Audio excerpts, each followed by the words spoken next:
प्यारे बच्चों, स्वागत है आप सभी का। हम लोग पढ़ रहे हैं B.Sc सेकेंड ईयर या यूँ कहिए कि फोर्थ सेम की स्टेटिस्टिकल मैकेनिक्स।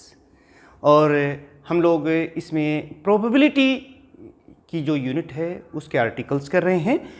पिछले लेक्चर में हमने देखा था कि what is the formula for the combination of A probability, और उसमें हमने जो फार्मूला डिराइव किया था वो फार्मूला ये था PR n minus r it is equal to NCR divided by 2 की पावर n।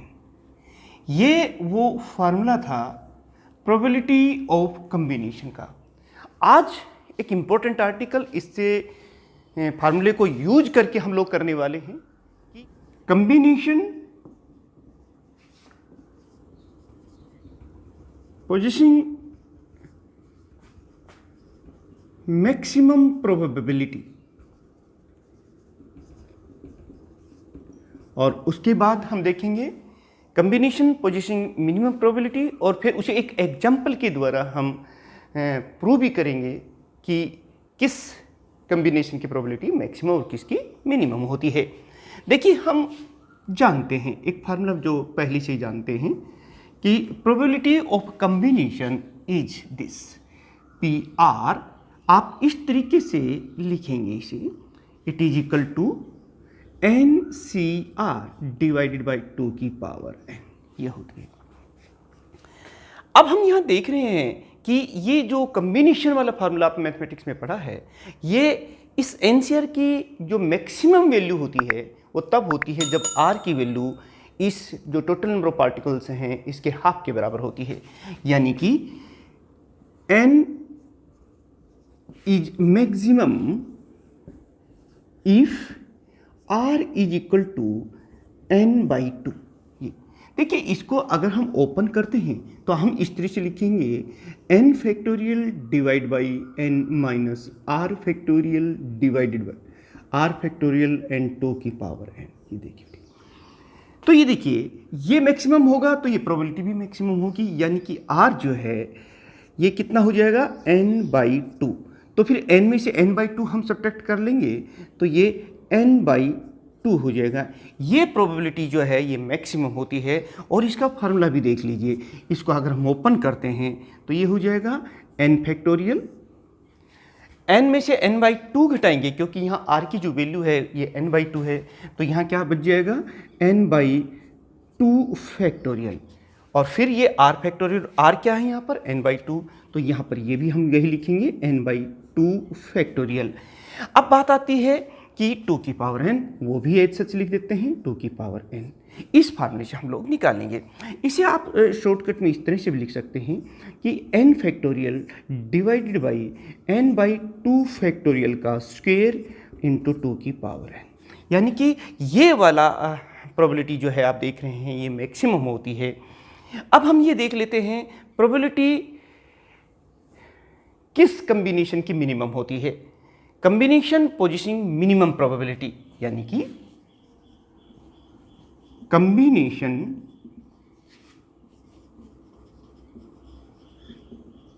मिनिमम प्रोबेबिलिटी,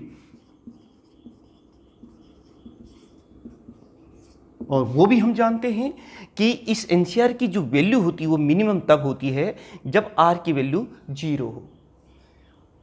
यानी कि NCR, क्योंकि हम जानते हैं कि जब ये मिनिमम होगी तो प्रोबेबिलिटी भी उस पर्टिकुलर कम्बिनेशन की मिनिमम हो जाएगी। यानी कि NCR is minimum if and only if R is 0। और ऐसे केस में ये प्रोबेबिलिटी हम 0 और n, ये प्रोबेबिलिटी मिनिमम कम्बिनेशन जो है उसकी मिनिमम प्रोबेबिलिटी होगी। अब देखिए, इसको अगर हम ओपन करते हैं इसी फार्मूले से तो n फैक्टोरियल हो गया ये, तो n फैक्टोरियल हमने लिख दिया है। नीचे n माइनस r, तो n माइनस r करेंगे तो r तो यहाँ 0 है तो n फैक्टोरियल ही आ जाएगा। फिर r फैक्टोरियल, r यहाँ कितना है 0 है तो 0 फैक्टोरियल और 2 की पावर n। जैसे n फैक्टोरियल से n फैक्टोरियल और 0 फैक्टोरियल की जो वैल्यू होती है वो आप पता है वो होती है 1, तो ये 2 की पावर n हो जाएगी। तो इस तरह से प्यारे बच्चों आपको पता चल गया कि मैक्सिमम प्रोबेबिलिटी कब होती है, जब r n/2 होती है, और मिनिमम कब होती है जब r की वैल्यू 0 होती है। इसे हम एग्जाम्पल के द्वारा भी अभी प्रूव करेंगे। लेकिन अगर आपसे एग्जाम में क्वेश्चन पूछा जाता है कि find the expression of the probability of the combination, तो फिर ये फार्मूला ड्राइव करोगे जो हमने पिछले लेक्चर नंबर 6 में प्रूव किया है। और उसके बाद आप देखेंगे ये भी पूछ सकते हैं कि show that under what conditions the probability of the combination is maximum and under what condition it is minimum, ये लेंगे। अब एक एग्जांपल ले लेते हैं। सपोज कीजिए हमारे पास एक बॉक्स है और उस बॉक्स को हम 2 इक्वल कंपार्टमेंट्स में डिवाइड कर दिया है, यानी कि उसके 2 हिस्से हो गए हैं, इक्वल साइज है इन ऑल रेस्पेक्ट। अब उनमें हम 4 जो पार्टिकल्स हैं, या समझ लीजिए 4 बॉल्स जो हैं उसमें हम पुट कर रहे हैं। तो उनमें जो कम्बिनेशन है वो कौन कौन सी बनती है, यानी कि पहले बॉक्स में मान लो 0 आ जाए, दूसरे में 4, पहले में इस तरह से अलग अलग जो है प्रोबेबिलिटी बन सकती है।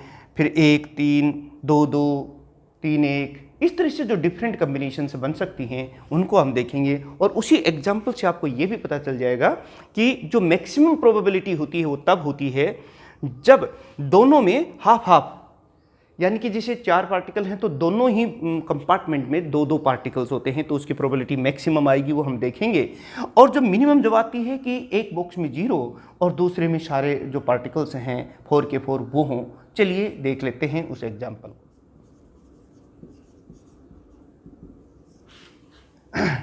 चलिए हम बात कर लेते हैं distribution of 4 particles in 2 compartments of equal size।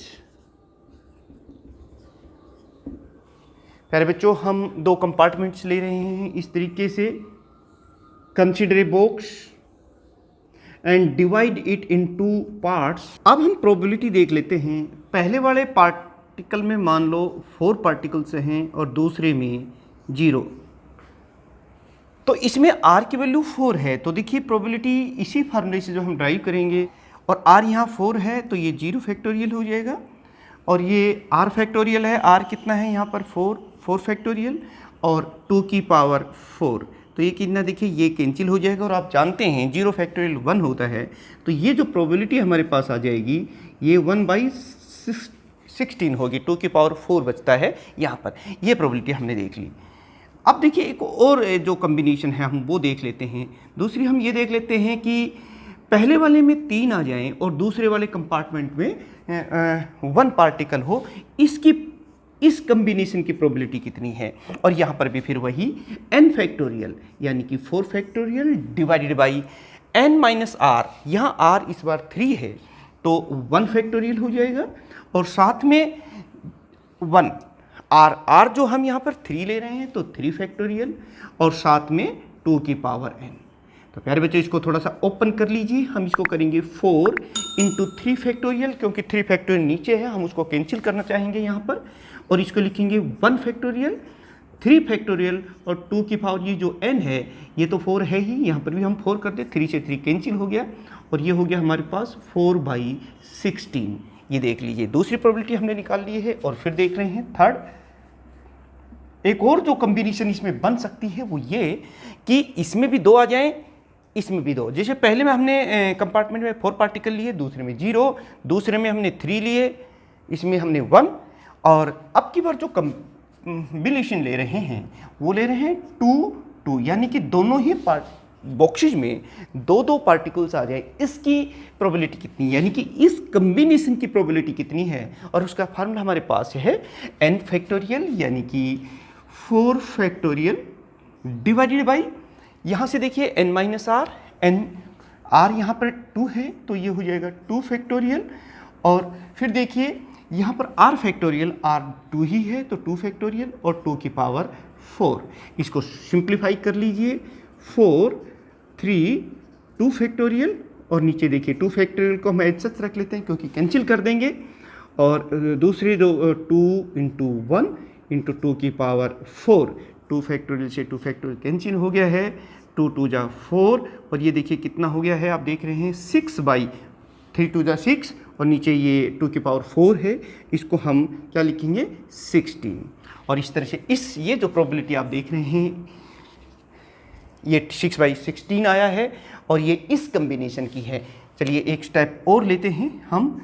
इस बार हम क्या कर रहे हैं, जो कम्बिनेशन ले रहे हैं कि पहले वाला जो बॉक्स है इसमें एक पार्टिकल है और दूसरे वाले में 3 हैं, यानी कि 1 3 की कम्बिनेशन क्या रहती है, इसको भी हम उसी फार्मूले से निकालेंगे, यानी कि 4 factorial divided by n minus r, और r यहाँ पर 1 है तो इसको हम लिखेंगे 3 फैक्टोरियल, और फिर r फैक्टोरियल यानी कि 1 फैक्टोरियल और 2 की पावर 4, इसको जब सिंप्लीफाई करेंगे तो 4 फैक्टोरियल इंटू 3 फैक्टोरियल और साथ में 3 फैक्टोरियल 1 फैक्टोरियल, और आप देख रहे हैं 16, तो 3 फैक्टोरियल 3 फैक्टोरियल 1 फैक्टोरियल तो 1 ही होता है, और यहाँ पर ये देखिए 4 इंटू 3 था ना यहाँ पे, तो ये कितना हो जाएगा 1/16। ये हो गया। एक और कम्बिनेशन भी बन सकती है कि पहले वाले में 0 पार्टिकल हो और दूसरे में 4 की 4। फिर देख लीजिए हम जो कम्बिनेशंस लेके चल रहे हैं, सबसे पहले हमने इसमें 4 इसमें 0, दूसरी में हमने इसमें 3 इसमें 1, और तीसरी कम्बिनेशन हम लेके थे दोनों में 2 2 पार्टिकल्स हों, और तीसरी हम ले रहे हैं 1 3, और नेक्स्ट जो कम्बिनेशन हम लोग देखना चाह रहे हैं वो है पहले में 0 और बाकी सारे पार्टिकल्स नेक्स्ट में चले जाएं। तो इसके लिए वही बात है n फैक्टोरियल यानी कि 4 फैक्टोरियल डिवाइडेड बाई 4 फैक्टोरियल, क्योंकि r की वैल्यू यहाँ 0 है तो n माइनस r जब हम करेंगे तो 4 ही आ जाएगा, और r फैक्टोरियल यहाँ फिर देख रहे हो और वो है 0 फैक्टोरियल, और नीचे 1/2 की पावर 4, और ये देखिए 4 से 4 कैंसिल, 1 से 1 और 1/16। तो इस तरह से किसी भी कम्बिनेशन की जो प्रोबेबिलिटी हम लोग डिराइव कर सकते हैं, निकाल सकते हैं इस फार्मूले से। बताया था आपको कि किस कम्बिनेशन की प्रोबेबिलिटी मैक्सिमम होती है और किस कम्बिनेशन की जो प्रोबेबिलिटी हो मिनिमम होती है, वो इस एग्जाम्पल के द्वारा आप देख सकते हैं। यहाँ पर देखिए ये 1/16 है 4 0 की, 3 1 की प्रोबेबिलिटी 4/16 है, 2 2 की प्रोबेबिलिटी 6/16 है, और इसकी प्रोबेबिलिटी 4/16 और 0 4 की प्रोबेबिलिटी 1/16 है। तो मैक्सिमम किसकी हुई, इसकी, यानी कि कम्बिनेशन पोजीशनिंग मैक्सिमम प्रोबेबिलिटी कब होती है, जब r की वैल्यू n/2 होती है। यही हमने आपको बताया था, यानी कि 50-50 हो उसकी प्रोबेबिलिटी मैक्सिमम है। 4 हैं तो 2 2 पार्टिकल्स दोनों में हो, उसकी मैक्सिमम प्रोबेबिलिटी होती है। 0 हो और दूसरे में सारे पार्टिकल्स हों, ये प्रोबेबिलिटी मिनिमम होती है। आप देख लीजिए यहाँ पर 0 4 कर रहे हैं तो ये 1/16 आ रहा है, चाहे 4 0 कर ले, इसमें 0 इसमें 4 के 4 पार्टिकल्स हैं, या फिर इसमें 4 के 4 इसमें 0, उनकी जो प्रोबेबिलिटी है वो 1/16 है, आप कह सकते हैं मिनिमम है। यानी कि the combination positioning minimum probability कब होती है, जब r की वैल्यू 0 होती है। ये मिनिमम है और ये मैक्सिमम है। ये हमने आपको डेफिनेशन के दौरान भी बताया था और इस एग्जाम्पल के द्वारा प्रूव भी कर दिया है, और पेपर में भी यही क्वेश्चन पूछा जाएगा कि find the expression of probability of the combination and show that the combination positioning maximum probability is for r equal to n/2 और combination positioning minimum probability is r equal to 0। तो प्यारे बच्चों, ये article आपको कैसा लगा, आपको समझ में आया है तो आप कमेंट्स ज़रूर करें। हम इन्हीं पर आधारित नेक्स्ट जो हमारा आर्टिकल रहेगा वो बताएंगे। आपने अपने नोट्स भी बना लिए होंगे। अगर कोई स्टूडेंट्स नोट नहीं बना पाया है और उसे ये हैंड रिटन नोट्स चाहिए तो आप डिस्क्रिप्शन में लिंक से डाउनलोड कर सकते हैं। आपके टोटल जो लेक्चर्स हैं हमारे इन दोनों ही चैनल्स पर अवेलेबल हैं, फिजिक्स बाय आईसी सर और आईसी सर फिजिक्स पर। इनको आप सब्सक्राइब और बेल आइकॉन प्रेस करके रखिए ताकि इस समय पर आपको नोटिफिकेशन मिल जाए और प्यारे बच्चों, एक बात और आपसे कि अगर आपको ये अच्छे लग रहे हैं, आपको समझ में आ रहे हैं, आपको इसका बेनिफिट हो रहा है, तो इसे दूसरे अपने साथियों को भी शेयर करें ताकि वो भी इसका बेनिफिट उठा सकें। मिलते हैं एक और महत्वपूर्ण आर्टिकल के साथ।